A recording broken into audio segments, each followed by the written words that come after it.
हाँ जी, ये ਜਿਹੜੇ ਮਾਣੀ ਸਨ ਨਾ ਜੀ, ਇਹਨਾਂ ਨੇ ਜਦੋਂ ਸਿਆਲਾਂ ਨੇ ਆਪਣੀ ਹਕੂਮਤ ਕਾਇਮ ਕੀਤੀ 1462 ਵਿੱਚ ਤੇ ਉਹਨਾਂ ਇਹਨਾਂ ਨੂੰ ਸ਼ਾਮਲ ਵਿੱਚ ਨਹੀਂ ਕੀਤਾ, ਇਹਨਾਂ ਨੂੰ ਨਹੀਂ ਰਲਾਇਆ ਕਿਉਂਕਿ ਉਹ ਮਾਣੀਆਂ ਨਾਲ ਉਹਨਾਂ ਦੇ ਕੋਈ ਮਾਮਲਾ ਚੰਗੇ ਨਹੀਂ ਸਨ। ਤੇ ਇਹ ਫਿਰ ਉਰਾਂ ਆ ਕੇ ਤੇ ਇਹਨਾਂ ਨੇ ਖੀਵਾ ਮਾਣੀਆਂ ਜਿਹੜਾ ਉਹ ਖੀਵੇ ਖਾਂ ਨੇ ਵਸਾਇਆ। ਖੀਵੇ ਖਾਂ ਇਹ ਜਿਹੜਾ ਸੀ ਨਾ ਜੀ ਆਪਣਾ ਖੀਵੇ ਖਾਂ ਨੂੰ ਇਹ ਜਾਗੀਰ ਗਾਜ਼ੀ ਖਾਂ ਨੇ ਦਿੱਤੀ ਹੋਈ ਸੀ ਔਰ ਉਹਨੇ ਆਪਣੇ ਨਾਂ ਦੇ ਉੱਤੇ ਜਿਹੜਾ ਪਿੰਡ ਪਾ ਲਿਆ ਹੈ ਝਨਾਨ ਦੇ ਲਾਗੇ, ਤੇ ਉਹਦਾ ਝਨਾਨ ਤੋਂ ਚੜ੍ਹਦੇ ਪਾਸੇ ਪਿੰਡ ਸੀ ਜਿਹੜਾ ਅੱਜ ਕੱਲ੍ਹ ਚਨਿਓੜ ਤੇ ਚੰਗ ਰੋਡ ਤੇ ਪੈਂਦਾ। ਔਰ ਉਸ ਵੇਲੇ ਇਹਨੂੰ ਵੀ ਜਿਹੜੀ ਜਾਗੀਰ ਮਿਲੀ ਸੀ ਇਹਦਾ ਇੱਕ ਪਾਸੇ ਕੋਟ ਕਮਾਲੀਏ ਤੱਕ ਸੀ, ਦੂਜਾ ਸੁਲੇਮਾਨ ਵਾੜੇ ਤੱਕ ਇਹ ਜਿਹੜੀ ਇਹਦੀ ਹੱਦ ਸੀ। ਔਰ ਇਹ ਜ਼ੈਲੀ ਚੰਗ ਦੀ ਜ਼ੈਲੀ ਰਿਆਸਤ ਵੀ ਬਣੀ ਰਹੀ ਅਕਬਰੀ ਰਾਜ ਦੇ ਵਿੱਚ ਖੀਵਾ ਜਿਹੜੀ ਹੈ।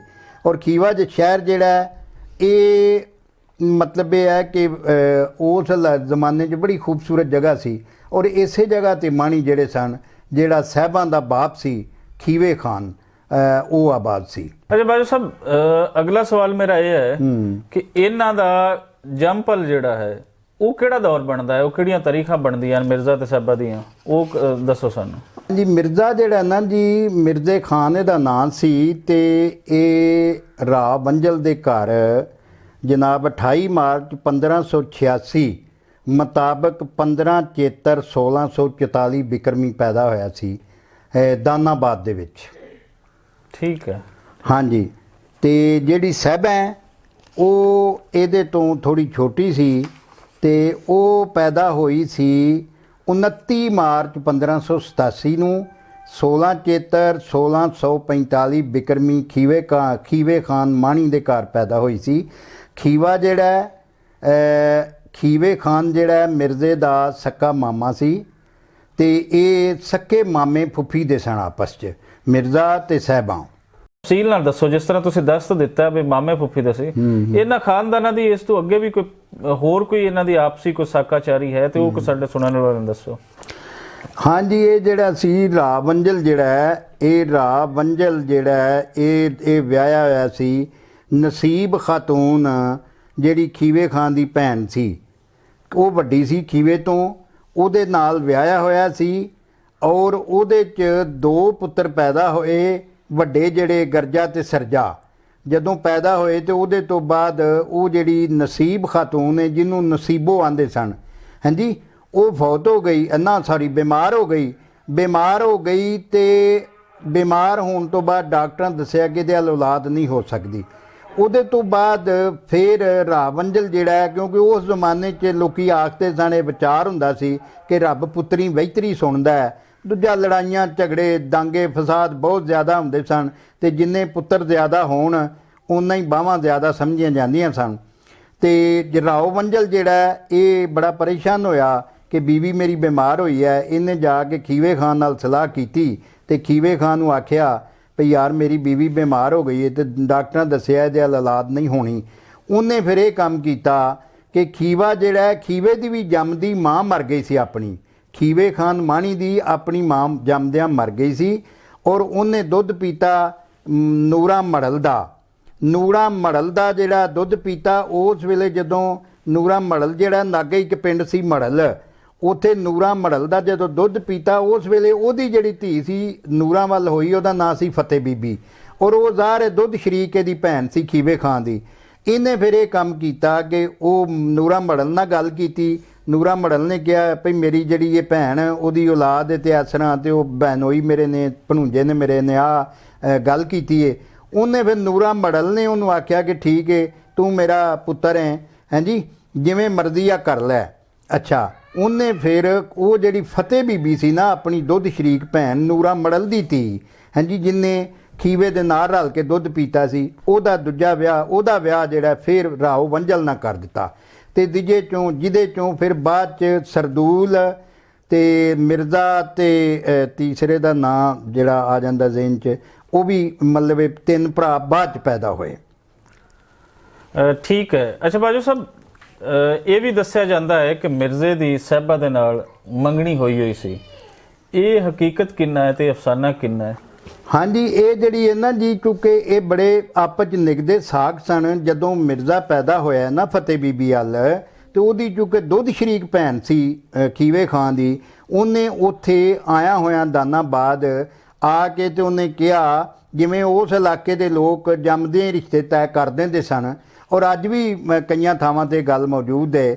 ਉਸ ਵੇਲੇ ਖੀਵੇ ਖਾਂ ਵੱਲ ਬੱਚੀ ਹੋਣ ਵਾਲੀ ਸੀ ਸਾਹਿਬਾਂ ਜਿਹੜੀ ਹੈ, ਇਹਨੇ ਆਪਣੀ ਭੈਣ ਫਤਿਹ ਬੀਬੀ ਨੂੰ ਆਖਿਆ ਕਿ ਇਹ ਪੁੱਤਰ ਅੱਜ ਤੋਂ ਮੇਰਾ ਹੈ, ਤੇ ਜੇ ਮੈਨੂੰ ਰੱਬ ਨੇ ਧੀ ਦਿੱਤੀ ਤੇ ਉਹ ਤੁਹਾਡੀ ਨੂੰਹ ਹੋਏਗੀ, ਫਤਿਹ ਬੀਬੀ ਨੂੰ ਆਖਿਆ। ਔਰ ਇੰਜ ਸਾਹਿਬਾਂ ਦੇ ਜੰਮਣ ਤੋਂ ਵੀ ਪਹਿਲਾਂ ਇਹ ਰਿਸ਼ਤਾ ਜਿਹੜਾ ਉਹਨੇ ਤੈਅ ਕਰ ਦਿੱਤਾ। ਮਗਰੋਂ ਜਦੋਂ ਸਾਹਿਬਾਂ ਪੈਦਾ ਹੋਈ ਤੇ ਉਹਨੇ ਜਨਾਬ ਇਹ ਕੰਮ ਕੀਤਾ ਕਿ ਖੀਵੇ ਖਾਂ ਨੇ ਆ ਕੇ ਬਾਕਾਇਦਾ ਮੰਗਣੀ ਦੀ ਰਸਮ ਕੀਤੀ, ਔਰ ਇਹਨਾਂ ਜਿਹੜੇ ਸਨ ਮਿਰਜ਼ੇ ਦੇ ਵਾਲਦੈਨ ਹਾਂਜੀ ਰਾਓ ਵੰਜਲ, ਇਹਨਾਂ ਵੀ ਜਾ ਕੇ ਬਾਕਾਇਦਾ ਜਿਹੜੀ ਮੰਗਣੀ ਦੀ ਰਸਮ ਸਾਹਿਬਾਂ ਨੂੰ ਸਗਲੇ ਚਾਂਦੀ ਦੇ ਪਵਾਏ ਤੇ ਸਾਰਾ ਕੁਝ ਕੀਤਾ, ਔਰ ਇਹ ਜੰਮਦੇ ਹੀ ਇਸ ਤਰ੍ਹਾਂ ਇਹਨਾਂ ਦੀ ਮੰਗਣੀ ਕਰਤੀ ਗਈ ਸੀ।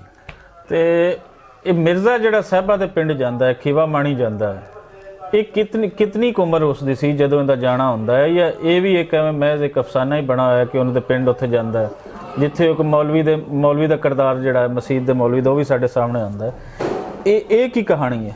ਜਿਹੜਾ ਮਿਰਜ਼ਾ ਨਾ ਜੀ ਜਦੋਂ ਪੈਦਾ ਹੋਇਆ ਤੇ ਇਹ ਚੂੰਕਿ ਲਾਡਲਾ ਪੁੱਤਰ ਸੀ ਤੇ ਇਹ ਬੜਾ ਨਾ ਖਲੰਡਰਾ ਸੀ। ਇਹਦਾ ਕੰਮ ਸੀ ਕਿ ਲੋਕਾਂ ਨੂੰ ਅਣਜਾਣਿਆਂ ਨੂੰ ਕੁੱਟੀ ਆਉਣਾ, ਮਾਰੀ ਆਉਣਾ, ਔਰ ਜਿਹੜਾ ਢਾਏ ਚੜ੍ਹਨਾ, ਰੋਜ਼ ਫਸਾਦ ਕਰਨਾ। ਇਹ ਕੋਈ 8-9 ਸਾਲਾਂ ਦਾ ਹੋ ਗਿਆ ਤੇ ਇਹ ਨਾ ਘਰ ਦੇ ਬੜੇ ਪਰੇਸ਼ਾਨ ਸਨ, ਔਰ ਉਹਦੇ ਬਾਰੇ 'ਚ ਜਿਹੜਾ ਚੰਦ ਸ਼ੇਰ ਵੀ ਸੁਣਾ ਦਈਏ ਜੀ ਜ਼ਰੂਰ ਸਾਡੇ ਸੁਣਾਇਆ ਨੂੰ। ਹਾਂਜੀ, ਬਾਲ ਉਮਰੇ ਮਿਰਜ਼ੇ ਖਾਨ ਦੀਆਂ ਆਦਤਾਂ ਤੇ 9ਵੇਂ ਵਰੇ ਨੂੰ ਪੈ ਗਿਆ ਖਾਨ ਮਿਰਜ਼ਾ ਹੈ, 9ਵੇਂ ਵਰੇ ਨੂੰ ਪੈ ਗਿਆ ਖਾਨ ਮਿਰਜ਼ਾ ਹੈਸੀ ਅਥਰਾ ਤੇ ਹੱਥ ਛੋਟੀ ਯਾਰੋ, ਤੇ ਗੱਲ ਗੱਲ ਉੱਤੇ ਭੂਏ ਆਣ ਚੜਦਾ ਜਿਹਨੂੰ ਜੀ ਚਾਹੁੰਦਾ ਦਿੰਦਾ ਕੁੱਟ ਯਾਰੋ, ਮੁੱਲਾ ਕੋਲ ਬਿਠਾਉਂਦਾ ਉਸ ਤਾਈਂ ਜਾਂਦਾ ਝੱਟ ਮਸੀਤ ਕਿਉਂ ਫੋਟੀ ਯਾਰੋ, ਤੇ ਚਿੱਤ ਮੂਲ ਨਾ ਲਾਉਂਦਾ ਪੜਨ ਵੱਲੇ ਸਾਰੇ ਆਖਦੇ ਇਹ ਤਾਂ ਭੋਟੀ ਯਾਰੋ, ਨਾਲ ਹਾਣੀਆਂ ਫਿਰੇ ਲੰਡੌਰ ਪਾਉਂਦਾ ਜਣੇ ਖਣੇ ਕਰਾਮ ਦਾ ਸੁੱਟ ਯਾਰੋ, ਤੇ ਜੱਫਾ ਮਾਰ ਕੇ ਚੀਕ ਕਢਾ ਦਿੰਦਾ ਜਿਹਨੂੰ ਪਕੜ ਕੇ ਦੇਮ ਦਾ ਘੁੱਟ ਯਾਰੋ, ਸੱਟਾਂ ਬਿਨਾਂ ਦਰੇਗ ਦੇ ਮਾਰਦਾ ਸੀ ਜਿੱਥੇ ਹੱਥ ਪਾਵੇ ਜਾਂਦਾ ਟੋਟੀ ਯਾਰੋ, ਤੇ ਜਣੇ ਖਣੇ ਤੋਂ ਖੋਹ ਕੇ ਚੀਜ਼ ਖਾਵੇ ਮਰਜ਼ੀ ਨਾਲ ਸੀ ਪਾਮ ਦਾ ਲੋਟੀ ਯਾਰੋ, ਤੇ ਵਾਂਗਰ ਸਾਨ ਦੇ ਟੱਕਰਾਂ ਮਾਰਦਾ ਸੀ ਲੋਕੀ ਵੇਖਦੇ ਜਾਣ ਨਖੋਟੀ ਯਾਰੋ, ਤੇ ਸਦਾ ਸੱਚੀਆਂ ਆ ਕੇ ਸਾਨ ਸਾਈਆਂ ਦਈਏ ਨਫ਼ਰਤਾਂ ਦੇ ਬੂਟੇ ਪੁੱਟ ਯਾਰੋ। ਵਾਹ ਵਾਹ। ਤੋ ਮੈਂ ਗੱਲ ਕਰ ਰਿਹਾ ਸਾਂ ਕਿ ਇਹ ਉਹਦੀਆਂ ਆਦਤਾਂ ਸਨ, ਤੇ ਉਸ ਵੇਲੇ ਫਿਰ ਇਹਨਾਂ ਨਾ ਘਰਦਿਆਂ ਨੂੰ ਬੜੀ ਪਰੇਸ਼ਾਨੀ ਸੀ, ਜਿਹੜਾ ਰਾਓ ਵੰਜਲ ਨੂੰ ਤੇ ਉਹਦੀ ਮਾਂ ਜਿਹੜੀ ਹੈ ਆਪਣਾ ਫਤਿਹ ਬੀਬੀ ਨੂੰ, ਤੇ ਨਸੀਬਾਂ ਦੂਸਰੀ ਜਿਹੜੀ ਉਹਦੀ ਮਾਂ ਸੀ, ਮਾਸੀ ਵੀ ਸੀ, ਤੇ ਇਹ ਸਾਰਾ ਜਿਹੜਾ ਨਾ ਜੀ ਇਹਨੂੰ ਬੜੇ ਪਰੇਸ਼ਾਨੀ ਸੀ। ਤੇ ਉਹਨਾਂ ਫਿਰ ਇਹ ਕੰਮ ਕੀਤਾ ਕਿ ਇਹਦਾ ਮਾਮਾ ਜਿਹੜਾ ਸੀ ਉਹਦਾ ਨਾਂ ਸੀ ਸਰਬਲੰਦ ਖਾਂ, ਖੀਵੇ ਖਾਂ ਦਾ ਭਰਾ। ਉਹ ਉੱਥੇ ਆਇਆ ਜਦੋਂ ਦਾਨਾਬਾਦ ਆਇਆ, ਤੇ ਉਹਨਾਂ ਨੇ ਨਾ ਉਹਨਾਂ ਨਾਲ ਮਸ਼ਵਰਾ ਕੀਤਾ ਕਿ ਇਹ ਮੁੰਡਾ ਸਾਡਾ ਬੜਾ ਲੰਡੌਰ ਹੈ, ਨਾ ਇਹ ਕਿਸੇ ਦੇ ਆਖੇ ਲੱਗਦਾ, ਨਾ ਇਹ ਮਸੀਤੇ ਪੜ੍ਹਨ ਜਾਂਦਾ ਹੈ, ਤੇ ਲੜਾਈਆਂ ਰੋਜ਼ ਕਰਦਾ, ਤੇ ਇਹਦਾ ਕੀ ਕਰੀਏ। ਤੇ ਫਿਰ ਸਰਬਲੰਦ ਨੇ ਕਿਹਾ ਕਿ ਤੁਸੀਂ ਨਾ ਮੇਰੇ ਨਾਲ ਇਹਨੂੰ ਖੀਵੇ ਘੱਲ ਦਿਓ, ਸਾਡੇ ਕੋਲ ਉੱਥੇ ਘਰ ਦੇ ਕੋਲ ਮਸਜਿਦ ਵੀ ਹੈ ਤੇ ਮੌਲਵੀ ਬੜਾ ਅੱਛਾ ਹੈ, ਤੇ ਉਹ ਇਹਨੂੰ ਪੜ੍ਹਾਏਗਾ। ਤੇ 3 ਮਾਰਚ 1596 ਨੂੰ ਜਿਹੜਾ ਸਰਬਲੰਦ ਖਾਨ ਨੇ ਇਹਨੂੰ ਖੀਵੇ ਦੇ ਆਪਣਾ ਸਰਬਲੰਦ ਖਾਨ ਜਿਹੜਾ ਇਹਦਾ ਮਾਮਾ ਸੀ ਖੀਵੇ ਤੋਂ ਵੱਡਾ, ਉਹਦੇ ਨਾਲ ਮਿਰਜ਼ੇ ਨੂੰ ਖੀਵੇ ਘੱਲ ਦਿੱਤਾ, ਖੀਵੇ ਮਾਣੀਆਂ ਵਿੱਚ ਘੱਲ ਦਿੱਤਾ ਪੜ੍ਹਨ ਵਾਸਤੇ।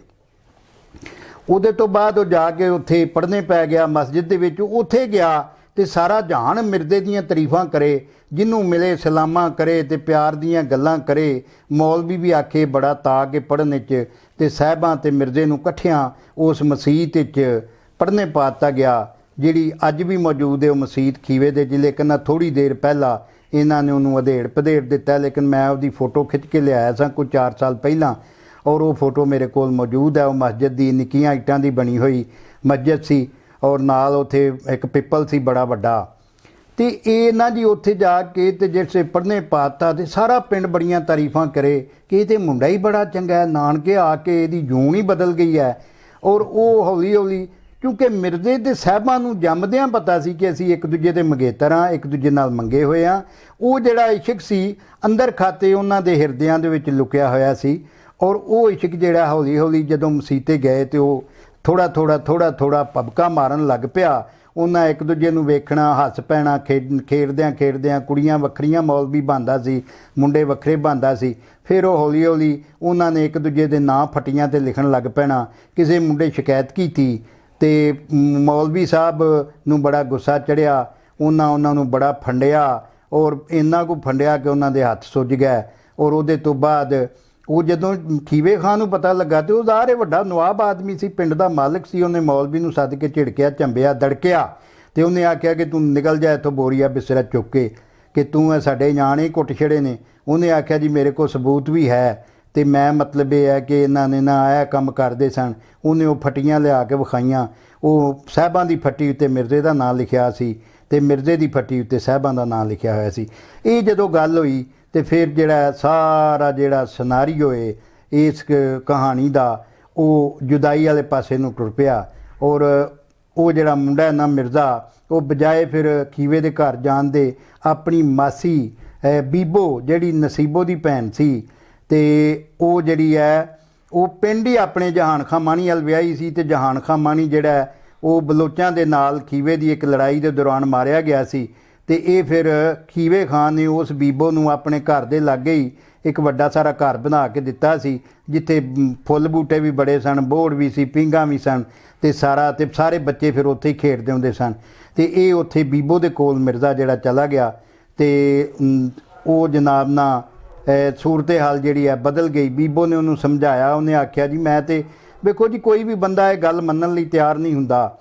ਇਸ ਗੱਲ ਛੋਟੀ ਜੀ ਸੀ, ਖਾਨਦਾਨੀ ਘਰ ਗੱਲ ਸੀ, ਖਾਨਦਾਨੀ ਕਹਾਣੀ ਸੀ, ਜਿਹਨੂੰ ਚੰਦ ਜਿਹੜੇ ਇਹਦੇ ਪਾਤਰ ਸਨ, ਔਰ ਉਹ ਪਾਤਰਾਂ ਦੇ ਵਿੱਚ ਇੱਕ ਬੜਾ ਚਾਤਰ ਪਾਤਰ ਸੀ ਨੂਰੀ ਦਾ।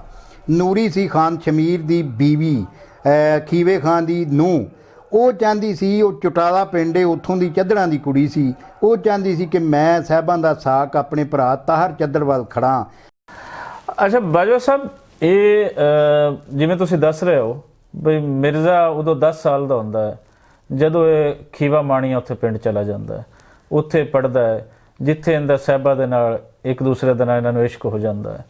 ਉਹ ਇਸ਼ਕ ਅੱਗੇ ਜਿਵੇਂ ਬੁੱਲੇ ਸ਼ਾਹ ਵੀ ਫਰਮਾਇਆ ਨਾ, ਇਸ਼ਕ ਦੀ ਨਵੀਂ ਬਹਾਰ। ਉਹ ਫਿਰ ਇਸ਼ਕ ਤੇ ਆਪਣੇ ਰਸਤੇ ਆਪ ਲੱਭਦਾ ਹੈ, ਲੇਕਿਨ ਲੋਕ ਇਹ ਹੈ ਕਿ ਉਹ ਫਿਰ ਉਸ ਨੂੰ ਆਪਣੇ ਐਂਗਲ ਦੇ ਨਾਲ ਦੇਖਦੇ ਨੇ। ਇਹ ਫਿਰ ਜਦੋਂ ਉਹਨੂੰ ਕੱਢ ਦਿੱਤਾ ਜਾਂਦਾ ਹੈ ਸਾਹਿਬਾਂ ਦੇ ਘਰ ਤੋਂ, ਉਹ ਆਪਣੀ ਮਾਸੀ ਵੱਲ ਆ ਜਾਂਦਾ ਹੈ।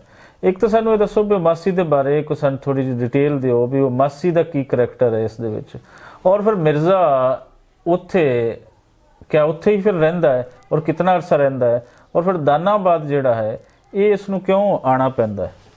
ਇਹ ਦੋ ਭੈਣਾਂ ਸਨ ਜਿਹੜੀਆਂ ਖੀਵੇ ਖਾਂ ਦੀਆਂ। ਇੱਕ ਦਾ ਨਾਂ ਸੀ ਨਸੀਬ ਖਾਤੂਨ, ਦੂਜੀ ਦਾ ਨਾਂ ਸੀ ਹਬੀਬ ਖਾਤੂਨ। ਨਸੀਬ ਖਾਤੂਨ ਨੂੰ ਨਸੀਬੋ ਆਖਦੇ ਤੇ ਹਬੀਬ ਖਾਤੂਨ ਨੂੰ ਬੀਬੋ ਆਖਦੇ ਸਨ। ਬੀਬੋ ਜਿਹੜੀ ਸੀ ਨਾ ਉਹ ਜੀਵੇ ਖਾਂ ਮਾਣੀ ਦੇ ਨਾਲ ਵਿਆਹੀ ਹੋਈ ਸੀ। ਆਪਣੇ ਪਿੰਡ ਦੇ ਵਿੱਚ ਹੀ ਉਹਨਾਂ ਦਾ ਕੋਈ ਚਾਚਿਓ ਬਾਬਿਓ ਪਤਰੇਰ ਜਿਹਨੂੰ ਆਖਦੇ ਹੋ ਉਹ ਸੀ। ਲੇਕਿਨ ਇਹ ਸੀ ਕਿ ਉਹਦਾ ਘਰ ਤੇ ਵੱਖਰਾ ਸੀ, ਬੂਆ ਵੀ ਵੱਖਰਾ ਸੀ। ਬਾਅਦ 'ਚ ਨਾ ਜੀ ਬਲੋਚਾਂ ਨਾਲ ਇੱਕ ਲੜਾਈ ਹੋਈ ਇਹਨਾਂ ਦੀ ਮਾਣੀਆਂ ਦੀ। ਉਹਦੇ ਵਿੱਚ ਜਿਹੜਾ ਜੀਵੇ ਖਾਂ ਮਾਣੀ ਹੈ ਨਾ ਜੀ ਉਹ ਕਤਲ ਹੋ ਗਿਆ। ਜਦੋਂ ਕਤਲ ਹੋ ਗਿਆ ਤੇ ਜ਼ਾਹਰ ਹੈ ਫਿਰ ਉਹ ਬੀਬੋ ਰੰਡੀ ਹੋ ਗਈ। ਔਰ ਉਹਦੇ ਤੋਂ ਬਾਅਦ ਇਹਨੇ ਖਾਨ ਖੀਵੇ ਨੇ ਉਹਨੂੰ ਆਪਣੇ ਘਰ ਦੇ ਕੋਲ ਇੱਕ ਘਰ ਬਣਾ ਦਿੱਤਾ ਔਰ ਉੱਥੇ ਹੀ ਰਹਿੰਦੀ ਸੀ। ਉਹਦੀ ਕੋਈ ਬੇਟੀਆਂ ਇੱਕ ਦੋ ਹੈ ਸਨ, ਉਹ ਇਹਨਾਂ ਨੇ ਵਿਆਹ ਛੜੀਆਂ ਸਨ ਤੇ ਉਹ ਇਕੱਲੀ ਉੱਥੇ ਰਹਿੰਦੀ ਸੀ।